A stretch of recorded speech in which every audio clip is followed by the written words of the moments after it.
everybody for coming and making it, especially the ones coming from all the other side of the island from Hawaii. Anyway, and it's perfect timing because I was waiting for all of you to arrive. So, and I've always wanted to share my story, but if I would tell it individually, it's a very intense story, and it takes energy. So, to share it in this way is much nicer. So, I think I would start. I would start from the very beginning. So, not everybody knows what I exactly have, and I think it's easier if I start from the beginning, which is 6 months ago already, I believe it or not. Actually, I was swimming in the ocean and going around on my bicycle, but I had on and off these fever attacks that I thought was a virus from India, and they would come up 24 hours and go away. And 1 week before, like I call it, my meteor shower arrived, the fevers increased, and for 1 week they came close up together, one after another, and I was continuously very, very hot. And it was very hard to seek help for this because not many people know about this, about tropical disease, as I thought. And I had some health issues, and I thought they were like maybe parasites. I know I had like a little bit of blood in my stools, and I thought maybe I'm allergic to something. And also, I have to tell the truth, every time I do a test, people make mistakes, like they switch my name, there's always something. So I didn't trust the normal tests at that time. And at a certain moment, it got so bad, I was like shaking, like in the books, like they say, my teeth were clattering. I was so, I couldn't stand up straight. Gilbert had to put me under the shower to cool me off before he could, support me and help me to go to emergency. And when I was in emergency, it felt very good. And I thought I'm at the right place in the right time, because if I would have had this in Bali or India or anywhere else, I would have died. It's just a fact. So what I actually almost died of is a septic infection. Like, what happened is that I had a cancer that started very low in the colon and high in the rectum. I never had any problems, so I never had indication of something was wrong with my intestinal functions. But it ate its way out and went into my uterus and my ovaries, and it became one big mass. So all like liquids from that area came in my sterile environment here, and that's what the septic infection was. So I was very, very lucky that they caught it on time. Like Judith and Shelley, you are both very familiar, both nurses, and I was very grateful that they saved my life. But as I was, before I went in, they did all kinds of tests. I didn't know anything yet. And so before I went under for operations, the surgeon told me, well, as it is, I want you to make up your will. I said, what for? She says, well, you're about to die. Well, she didn't say that. She says, you have cancer, stage 4, you have all kinds of stuff going on, and you might, when you wake up, you might not recognize Gilbert, and you might not make it. And I thought, is she out of her mind? I really thought this was like an alien language she was speaking. And I said, don't worry. I said, is it really necessary to take my uterus away? And she says, yes, otherwise you die. I said, okay. Then please take away as little as you can. And yes, she did. And afterwards, she told me that they took away my uterus, they took away my ovaries, they took away part of my colon, and she said, by the way, you've only a very short time to live. I said, I was still in in a state of mind, and I absolutely did not feel that was applicable to myself, but people say that happens, but I was so convinced that I would be okay, so I just didn't listen to her. But I, at the same time, realized when you're in situations like that, you're very vulnerable, so whatever is said to you becomes your truth. And that's very dangerous, and I really feel so much compassion for people. Suppose I don't have a spiritual tool, suppose I don't have tools to make myself calm or not listen to things that I think are not right for me and that situation, you would be destroyed. And I think that happens a lot. I think a lot of, especially women, maybe are put into situations when it comes to cancer that there's so incredible, enormous pressure from everywhere that you take decisions that are maybe not in alignment with who you are and or what you can do for your own body, with all respect. And at the same time, I also think that we all really should do what we believe in. If I believe that chemo is good for me, then it's probably good for me. Because I know many people who also survived chemo and had a very good experience. So I can't speak for others. But all I knew is, in the back of my mind, if I ever have something, I go to John of God. I already know it for, 20 years, first time I heard about him. And since 10 years, I have a friend who also was healed through him from a distant photo. You know, distant healing is sending a photograph. And he was actually healed. So I knew a person that literally was healed. So the first thing that I had to literally do is go within and flood myself with just positive thoughts. And I'm very lucky. I have so much love around me. So much love from family and friends. And that was really a true medicine. And everybody was so kind. Also, all our friends in Maui too. I never knew I was so much loved. It was mind-blowing. I had no idea. And it was wonderful to be the receiver. And I guess in my life I gave a lot, and I do believe you also receive. So I'm not afraid to receive. And I think that's also a bit of my savior. Because a lot of people have a very hard time with that.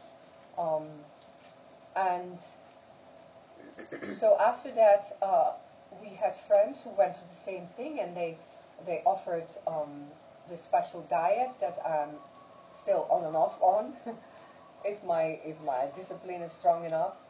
And then Aida helped me with taking the stress out of my internal organs with the eye health. I did right machine treatments. I did all kinds of different treatments.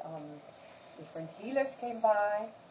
Passion Flower helped tremendously with her healing hands, and Kathleen came by and transformed the operation, the hospital room in a healing room with crystals and music, and it was wonderful. And I knew that my last part of my healing was to go to John of God. So, but I had to get ready, because it's a big journey. I realized I was so lucky to be here in Maui.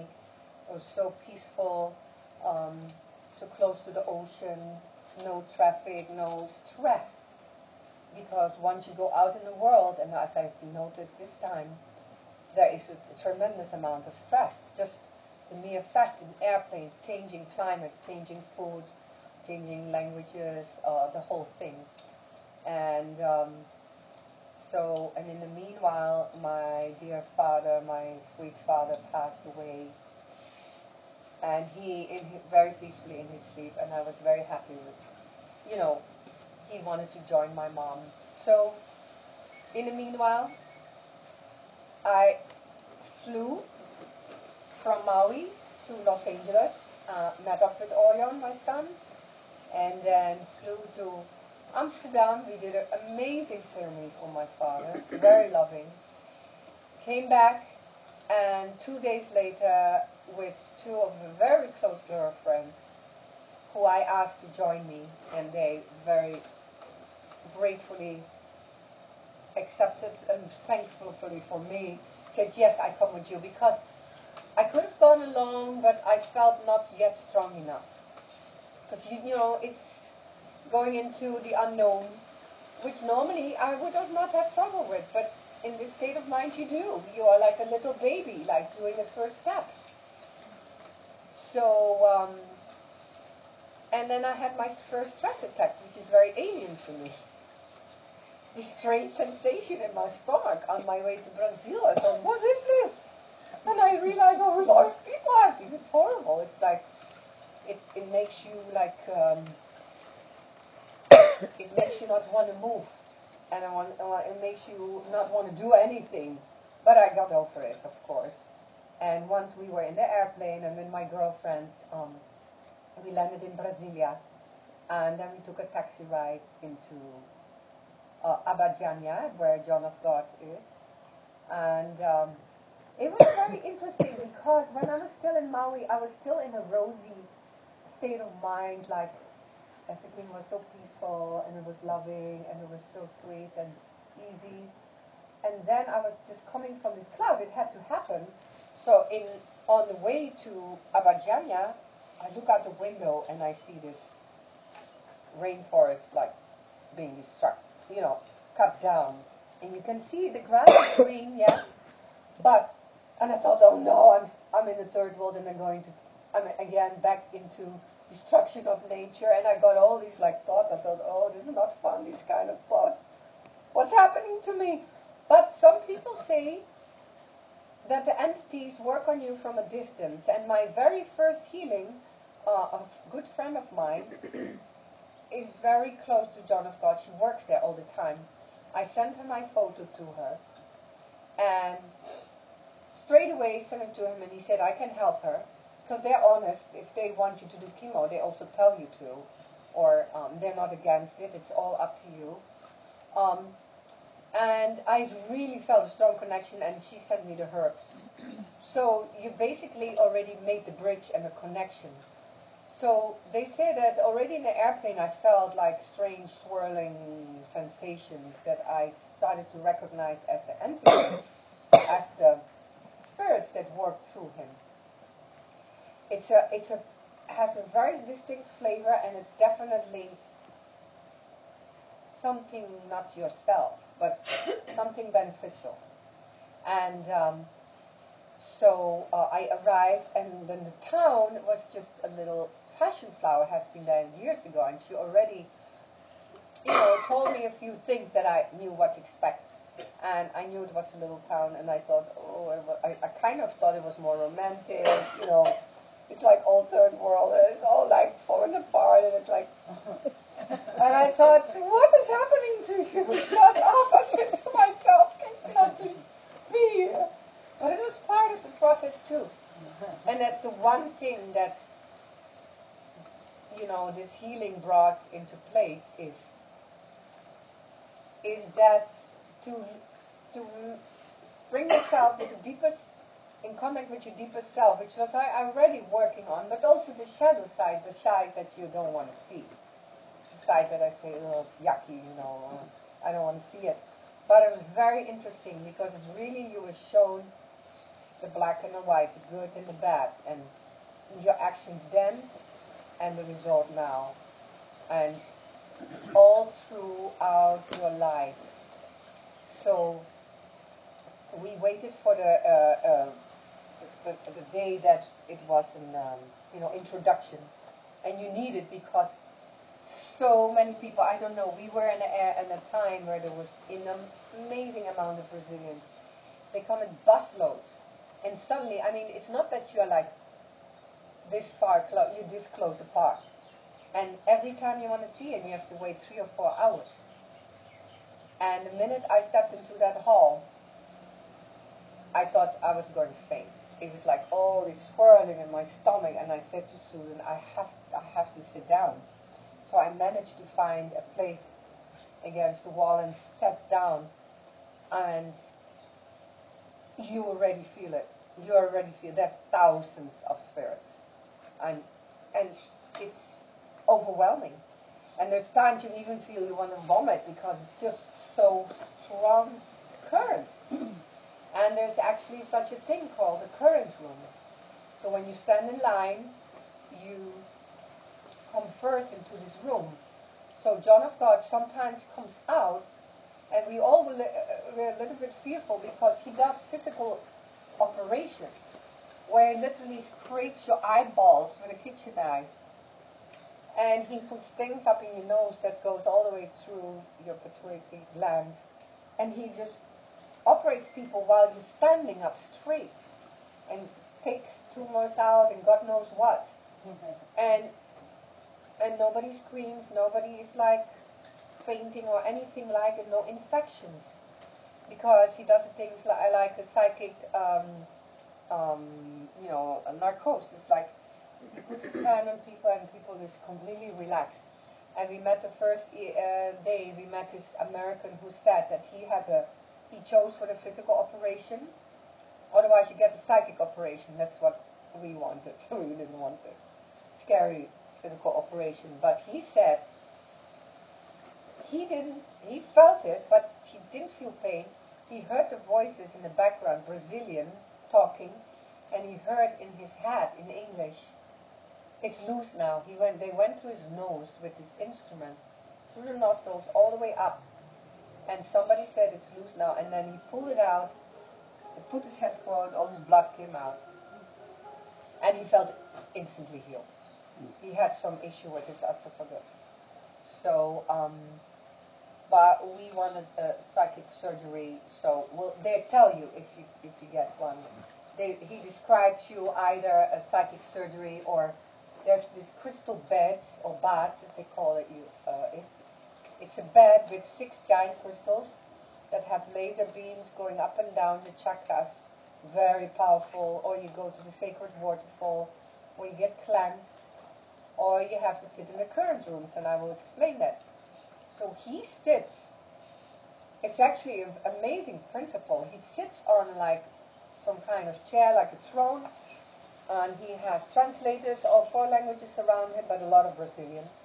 And he's like flanked with huge crystals, like as big as humans, and wide, like huge amount of crystals, because you are sitting on one of the crystal grids of the earth. So that already, that energy is very powerful.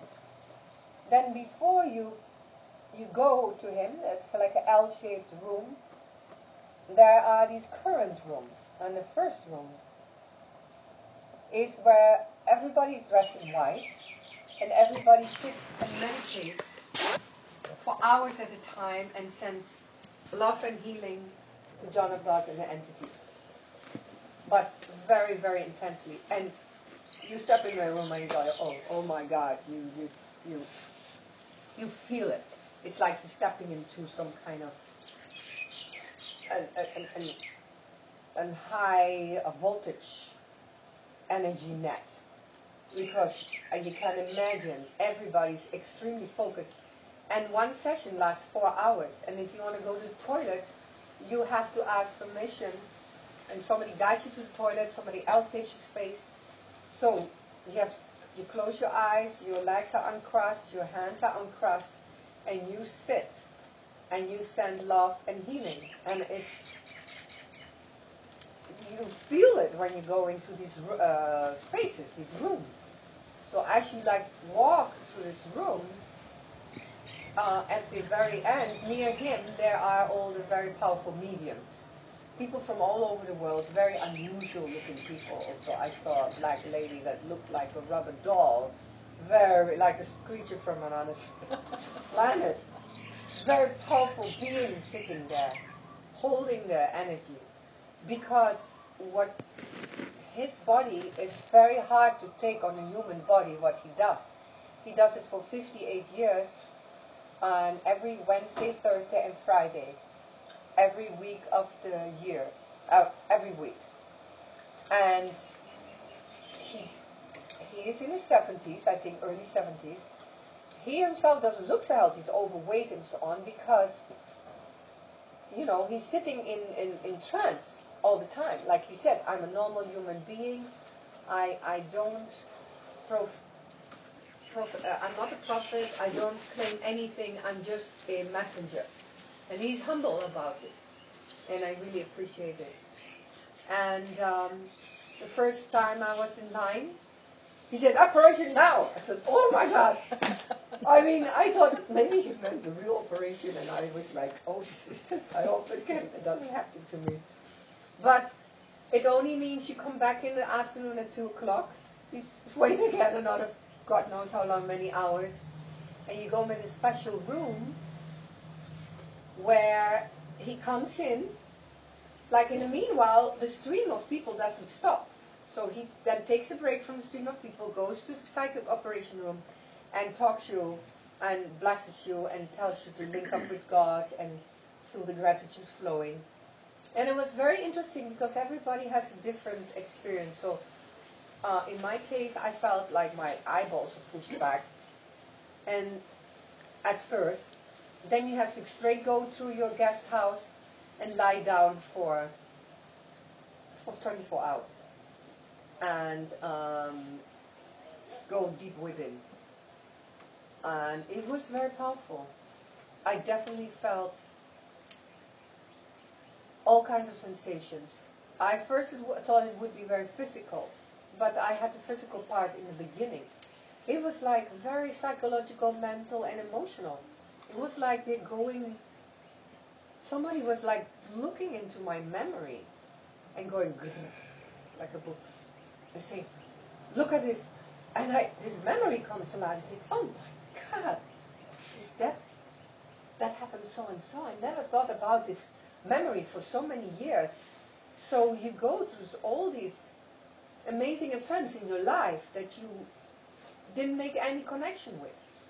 You had no idea it was linked to something else. Like they really made you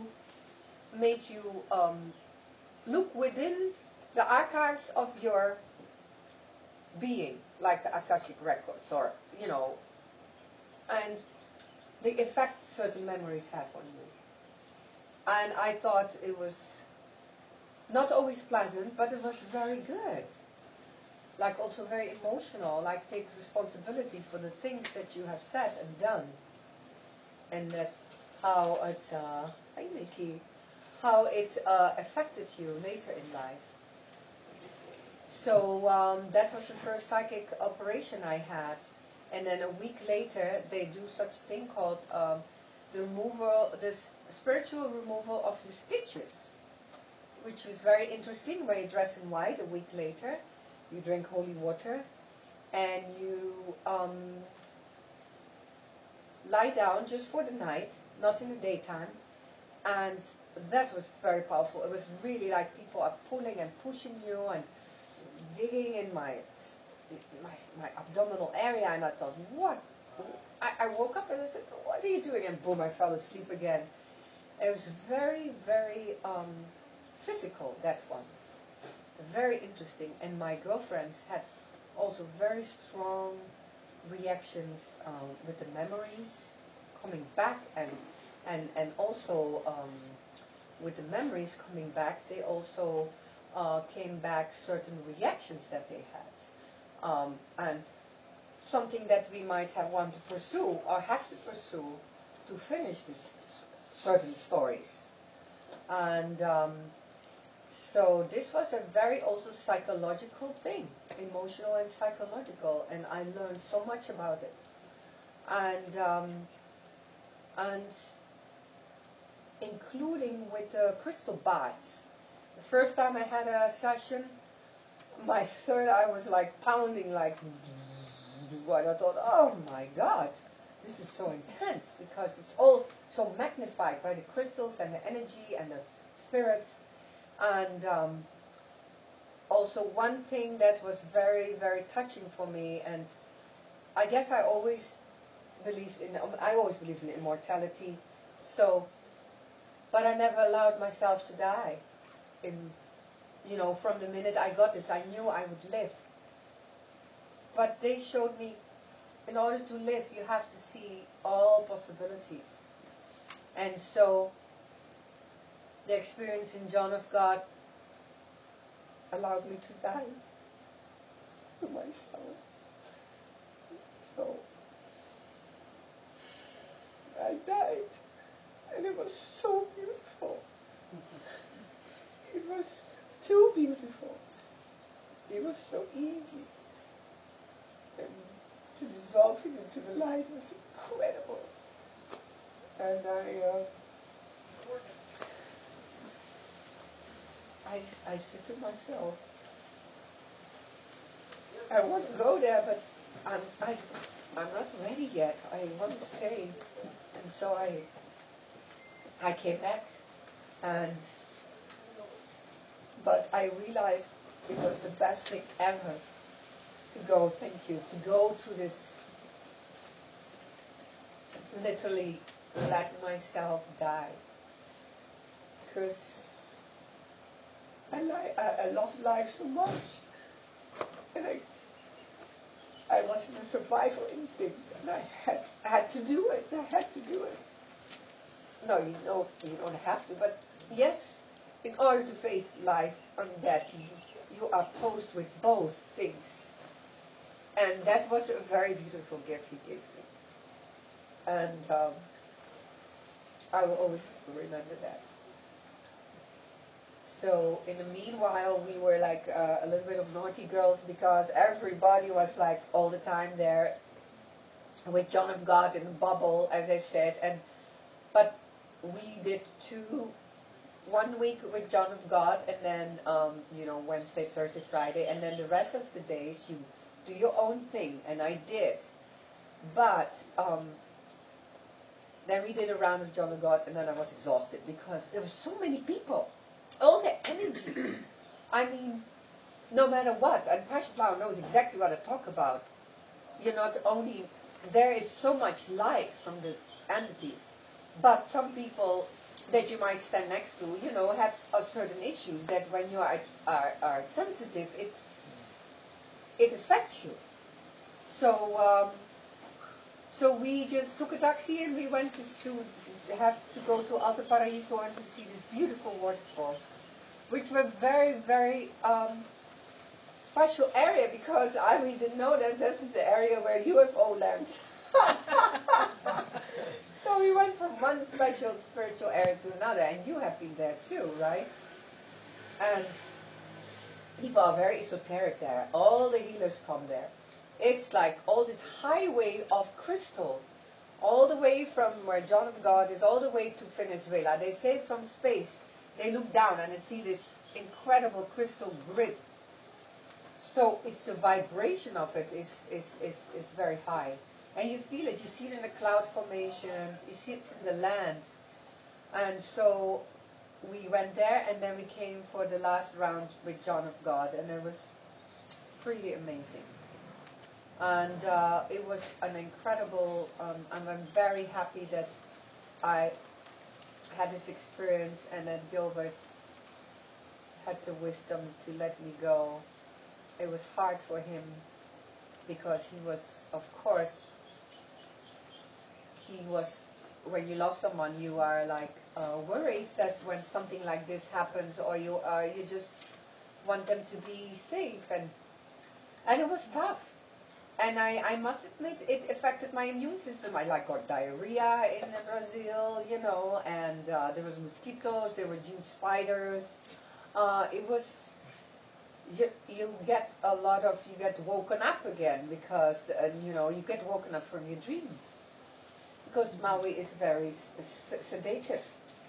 There's no dangerous and poisonous animals.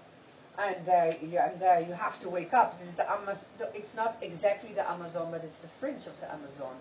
I saw this cute little tamarin monkey, so cute, so small. Outside our window, we had a beautiful bedroom window that we shared with the three of us. And my girlfriend was so supportive and so loving. And, it was a very deep spiritual journey, and I think all three of us got so much out of it. And but you also realize I didn't expect a miracle, because I know no matter what, it's your own responsibility. You are the biggest healer of your own health. And so you have to, really, I noticed also undisciplined thoughts in those current rooms. I hated the current rooms. That's not, I didn't hate it. First of all, the first visit, I was very grateful that I could return the favor and extend the love and energy, not only take. But it was tough to sit for 4 hours. It was so hot. It's Brazil.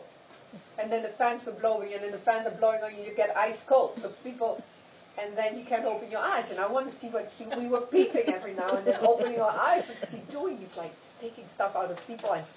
And I'm not going to see it.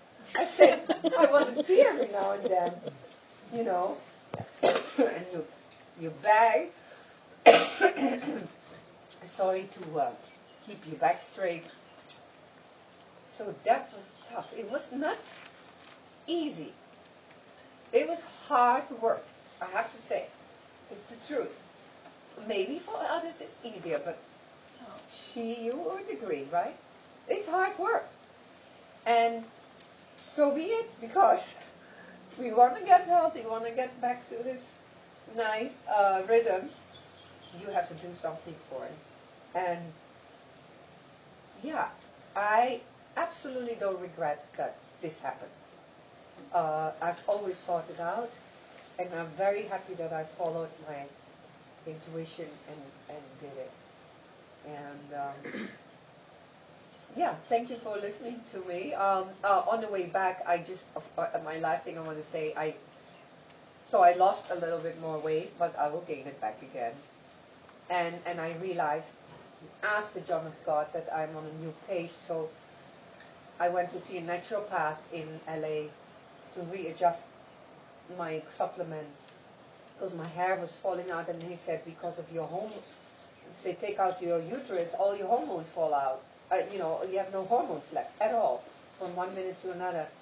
So he put me on some thyroid and hormones and all natural products, and that feels good. So yeah, my journey continues, but I felt that the last layer of my healing journey was completed. And thank you for all of you for being there with me. I really treasure that. And well, thank you for coming and listening. Well, and thank you for sharing. We love you. Thank you. And if I may be of help to anybody to talk about, fear or not being fearful, I would be happy to, because I do realize that, especially with cancer, there's so much fear involved, so much pressure that it's very difficult, even if you're a strong person, I know I am, to come back to your center, to what you feel is right for you, and still be open to the right opinion, and don't close off at all. And the Western world did save me, and I'm very grateful for that, because I would have died if I didn't have the operation, let's face it. And but yes, it's very important, I think, we constantly develop these tools that we get to calm our minds and to bring peace in our hearts, because without it I would have been lost.